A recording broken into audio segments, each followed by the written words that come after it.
The reason you feel the way you do is because you're feeling it inside of you. What happened externally plays a role, but you feeling it is within you, which means you can do something about the way you feel in these moments. In this video, I'm going to explain to you why heartbreak feels the way it does and what you can do so it stops feeling the way it does.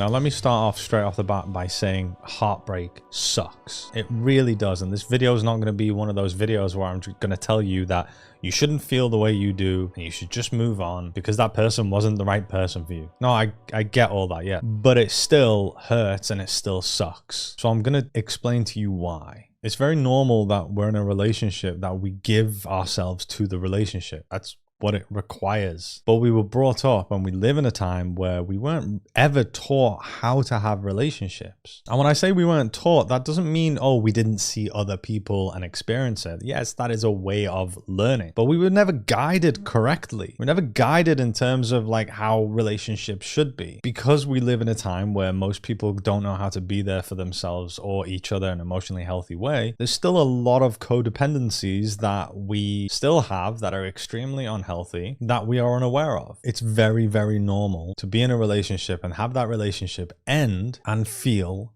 terrible. And the reason it sucks when everyone says to us, all you got to do is just move on. You just got to move on with your life and move forward. It's extremely invalidating the pain that I have right now in this moment. So let's get into understanding why we feel the way we do. We are creatures of needs. So we actually have needs. And when our needs are not met, what we do is we try to get them met in any way possible. We have a need for food and water, which is part of our survival. Now, in today's world, there's a lot of food and water around, and we get on with life not really struggling with food and water. But if we lived somewhere where there wasn't food and water, then we would behave very different. Most of our energy and most of our efforts throughout the day or throughout the week would be going towards getting food and water, because that is a need of ours. If I lived in a remote village somewhere else in the world that didn't have water pipes or that didn't have farms to grow any food, and I've just stood there with my family, you think I'm going to be like, hey, let's watch TV? No, I'm going to be like, right, we need to go find food. We need to find water. Otherwise, we're all going to die because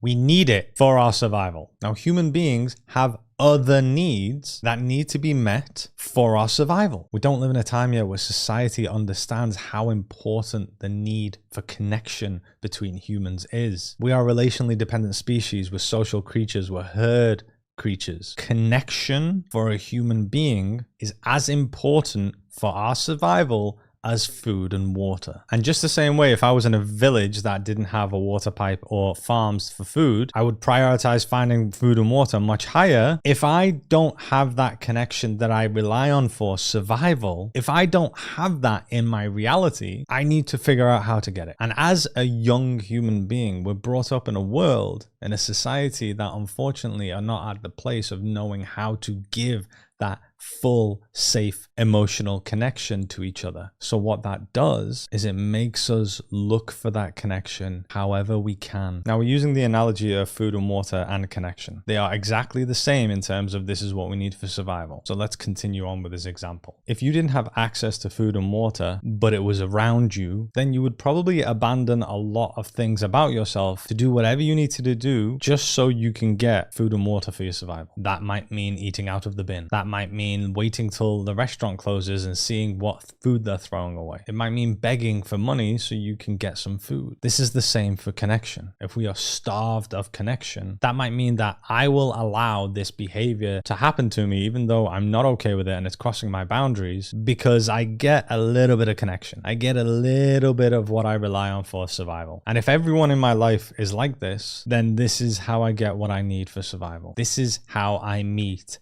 that unmet need. I learned to abandon myself in order to get that thing that I rely on for survival. And on this journey, I learned that I'm abandoning parts of myself that other people don't find acceptable, that other people aren't okay with. There are parts of myself that have been deemed to be bad by others. So I've learned to hide them in order to be able to get the slither of connection that I can, because that is what my unmet need is. And this is how I've learned to live in my life. And this happens in so many different ways. Until one day, I meet someone. I meet this person and we start dating. And from dating, we become partners. But what is it that I really like about this person? Everything is the self. Anything that I like about someone else is something that I'm either inspiring to be, or something that I like about myself, or a quality that I want to possess or want to have myself. The reason someone likes that person and another person doesn't is because each person is operating from the view of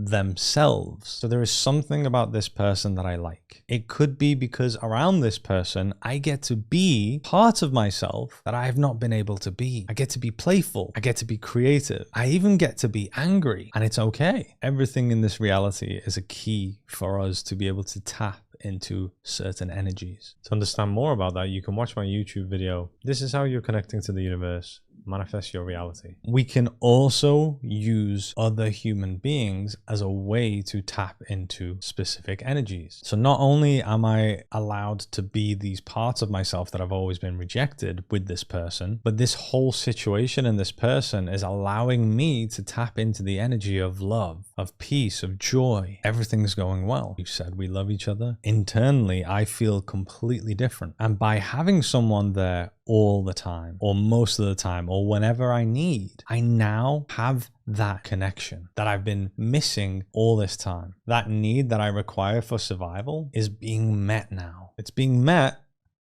by this one person. Now, throughout the years as well, we've had experiences where in the experiences, we've given unconscious meanings to the experience about ourselves. What I mean about this is whenever I would experience something, I would make that experience mean something about me. So as a child, I may be scolded for being angry, and I've learned that showing anger is not okay. So what I've had to do is I've learned to reject the angry part of myself in order to maintain connection, which is the thing that I rely on, with my caregiver. Now, in that moment, I've rejected the angry part of me. So the angry part of me gives meaning to the reason of being rejected is because I'm not good enough. If I was good enough, then I would be allowed to be angry and I wouldn't be rejected. But because I've been rejected, I'm not good enough. These meanings that we give to the experiences we've had in our past are what our unconscious beliefs are. And we've had so many different experiences where we've given the same meaning. I've been rejected because I'm not good enough. So now that meaning or belief is strengthened more and more. Another experience where I'm unlovable, or I'm unworthy, or I'm unattractive, because every time I talk to someone that I'm interested in, I get rejected. So it must mean because I'm unattractive. These are now my core beliefs, and these beliefs are what the cause of my pain are. Our pain isn't actually the thoughts we have. The thoughts we have are because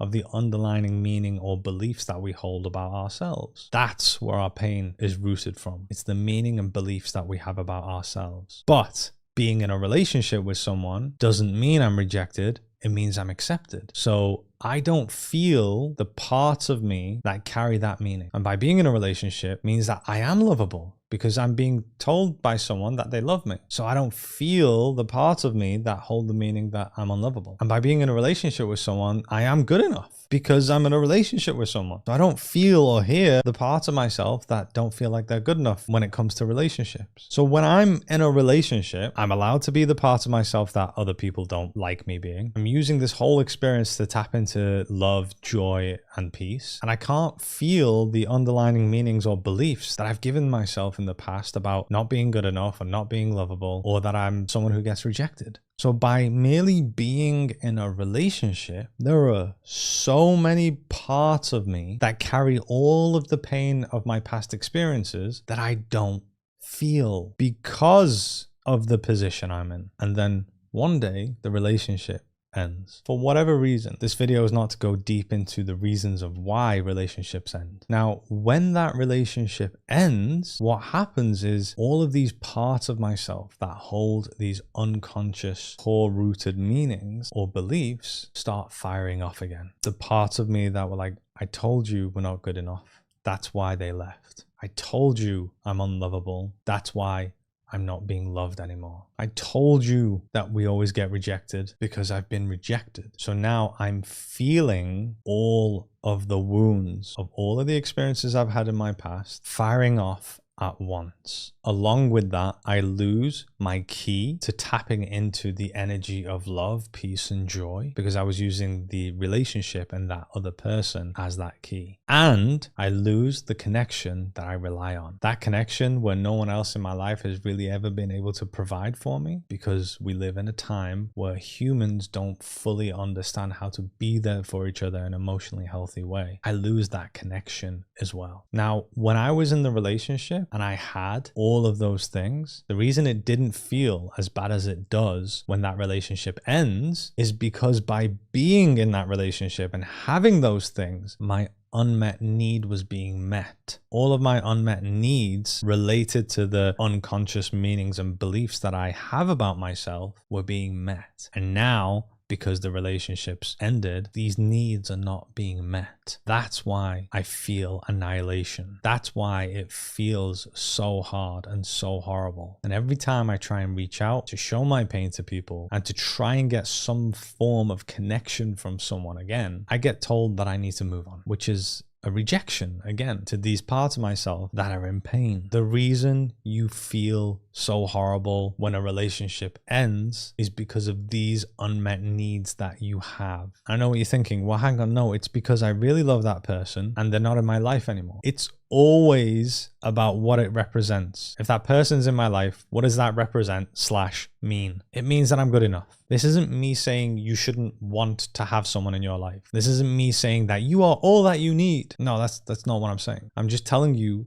how humans work emotionally. The reason we feel so bad when a relationship ends is because it triggers so many of our wounds, which are stemmed from having unmet needs. Now, the way you can get to a place where you're not feeling like this is by learning how to meet a lot of these needs yourself. And yes, you can. Every human being can. It's how we work as emotional beings. It's just about learning how to. Let me give you another example that will really help with the understanding. Maybe you've experienced this yourself, or you know someone that has experienced this. Sometimes when a relationship ends, one person or both people might quickly get into another relationship. And whenever that's happened, whenever you've moved on from one relationship to another relationship, by being in the other relationship, you don't feel as bad as if you weren't. And it's very easy to be like, yes, but that's because you're starting a relationship. Yeah, but what is starting a relationship with someone else doing for you? It's meeting the unmet needs that you have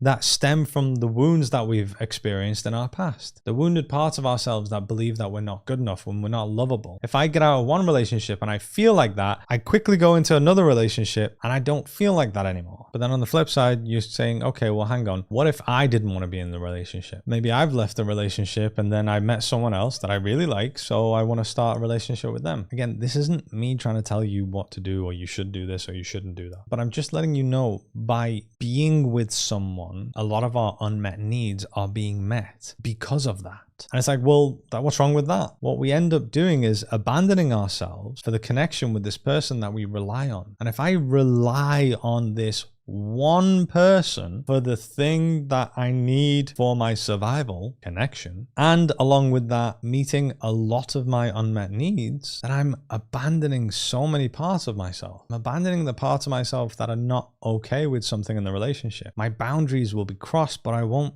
say anything. Our paths aren't really aligned, but I'm okay with that because I'm getting the thing that I need from them. Now, I want to make this extremely clear. This is not me saying that you are all that you need. Remember, we're a herd species, we're relationally dependent species, and we're social creatures. And connection is a big part of our survival. If you have people trauma, i.e. relationship trauma, then you also need people in order for you to become aware of the parts of yourself that need your attention. But in the current time that we're in, and in the position that you're in, if you've clicked on this video to watch it, is that we need to learn how to meet a lot more of our own needs than we have been. It's not your fault that you're in a place like this right now. We were never taught this stuff as humans. Our parents were never taught it, their parents were never taught it, and so on. There are ways that you work as an emotional being. And one of the most valuable things you can do is to learn how you work as an emotional being, how to bring the parts of yourself in with love and heal them, to experience the opposite of what you've experienced in the past, to be able to give that validation, that security, that safety to yourself and to all these parts of yourself, to start being the one that is always there for yourself. Understandably, what we want to do is quickly get into another relationship, because by being in another relationship, it doesn't feel like it feels when my current relationship has just ended. Remember, every decision a human being makes is based on how it makes them feel. And the reason we want to jump into another relationship quickly is because that will make us feel better. But then we're just going to keep repeating the cycle. We're just going to continue going back to the same type of relationship over and over again. We're going to continue abandoning ourselves over and over again so I can use someone else to meet these unmet needs that I have. Your goal is to learn how to heal these parts of yourself. And there are many tools that can help you along this journey of healing these parts of yourself. Remember, we're going towards understanding the meaning and beliefs that we hold about ourselves, which is where our pain stems from. If you'd like to learn more about healing, I do have online support that can help you along this journey. You can find a link for it in the description. To learn about how you work emotionally is not a one sentence thing. It's not to do one thing. It requires a whole study or course to become aware of how you work so you can do what you need to do. Heartbreak is one of the most, if not the most challenging thing. You're not expected to get over it overnight, and it will really help if you start allowing yourself to feel bad. Even if it takes 2 days, 3 days, 4 days of just continuous crying, but allow yourself to feel however you do. It's one of the most powerful ways you're going to validate these parts of yourself that are in pain, because they are valid. It hurts. You're being shown all of your pain pretty much all at once. It's very normal that that's going to hurt. I know this is challenging, but keep going. You're doing great.